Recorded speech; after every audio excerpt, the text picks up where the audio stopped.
Hey guys, my name is Cullen Knappen, and today we're going to be painting the Critiquer from Diverse Publishing. So let's go. So the first thing we're going to be doing is pinning down our base color, our shadow, and our highlight for the skin on the miniature itself.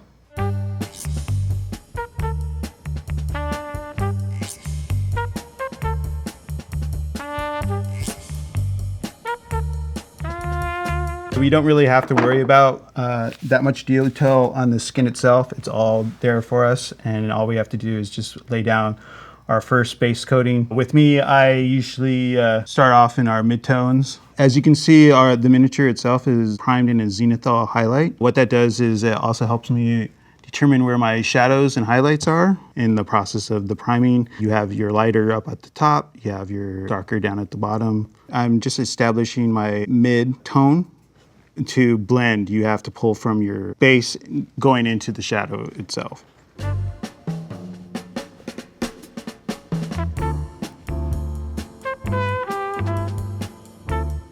One thing you have to be careful with yellows is they usually go on pretty thin, so you have to make sure you put in a couple thin coats to get the coverage that you need.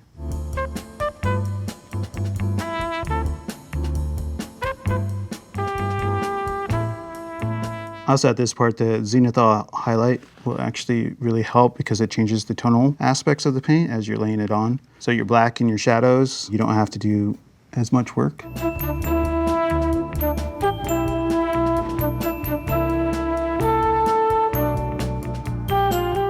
Also, as you can see, I'm using a very, very large brush, so you get as much paint on it as you can. Use your smaller brushes and for more of the detail work.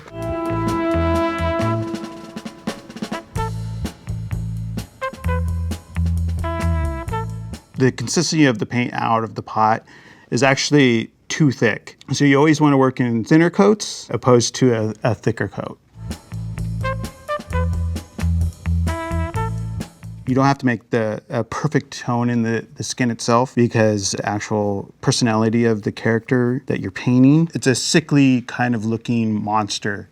And it's not going to be perfect. Its skin is going to have blemishes, and that will work perfectly well for a miniature like this.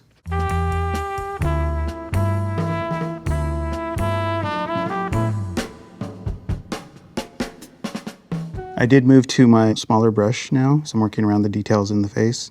Also, as you can see, I'm doing the highlights. So basically, I know that the light is coming from the top. I'm trying to get at the top most wrinkles here with a yellowish white to make it pop out.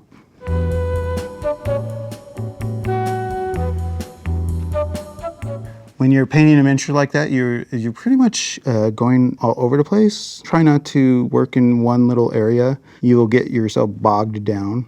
This is where having a wet palette is really important. You don't have to worry about them drying out.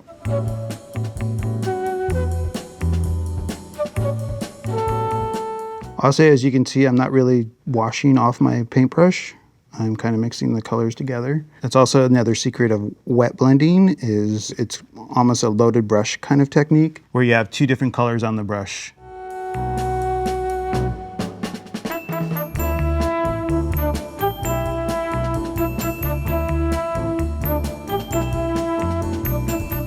So now I'm going to the metal on the mic boom there.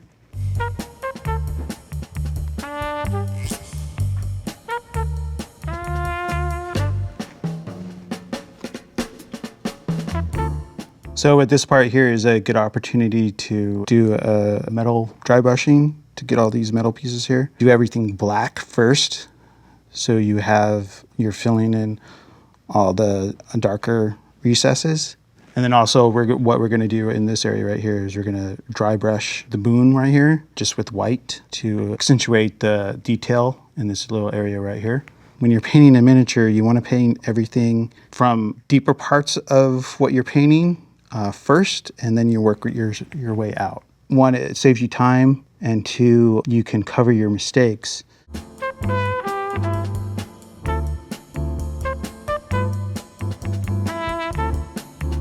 So again, what you also need to be aware of when you're doing resin, which this is a resin figure, You have to be very careful because it will break. It's very delicate. That's why I'm kind of holding it with my finger.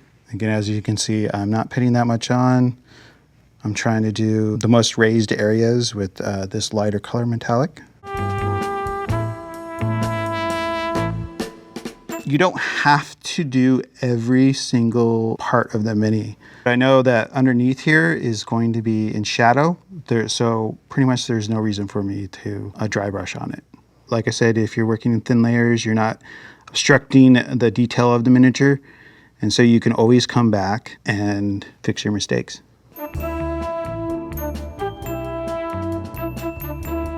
If you notice, I'm using the side of my paintbrush. A secret is learning how to use the different parts of your paintbrush and what those can do.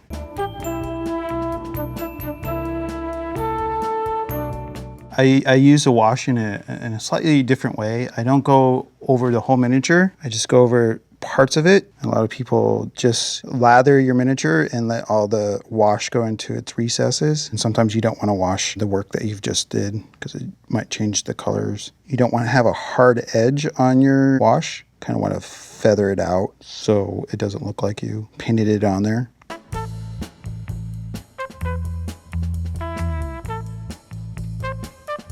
Like I said, I already did my darker brown wash, and now I'm going with more of a warmer shade, going more towards the yellow.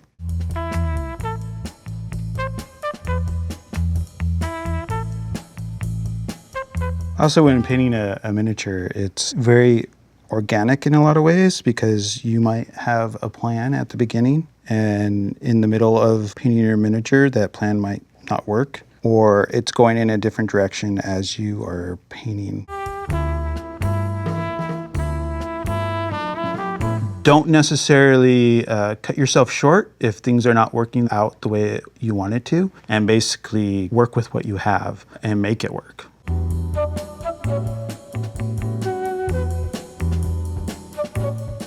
So right now I'm doing the eyes. I'm going to do a red, give it a kind of a creepy kind of look. The eyes are pretty big, so they're pretty easy. One of the secrets about red when you're painting red and when you're doing a highlight on a red, don't go with white. Basically, a highlight on a red is orange to yellow.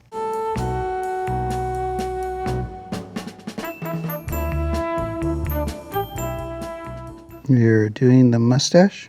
It might be skin, but I think it gives the guy an interesting character if it actually is. So basically, it's black mustache, and so now I'm going in and kind of detailing the hair strands.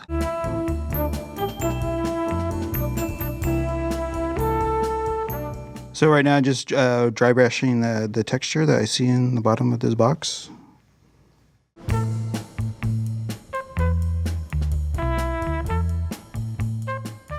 One of the things I do when using a wet palette is if you already have a color already there, and if you can mix colors together to make the color that you want, it's much faster to do that.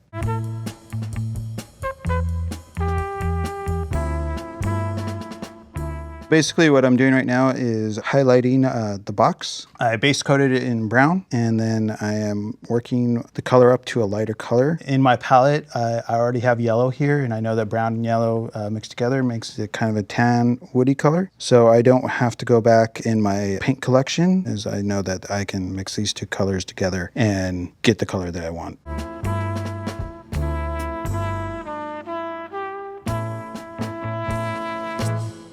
Here we're at the end. Basically the steps I did is the base coats, highlights on the skin and the tail, the boom arm in black, and kind of highlighted it with a gray. I did a base color of black for the mechanics of this area right up there, and then dry brushed it with silver, and did the black on the sock right here, dry brushed it with white to create a highlight. To draw focus to the face, I then moved to the eyes, which is a red with a yellow highlight, and then a little mustache there I want with black with a little gray. And then on the bottom, I kind of dry brushed the bottom to look like a carpet, and then created a box with wood and then highlighted the wood.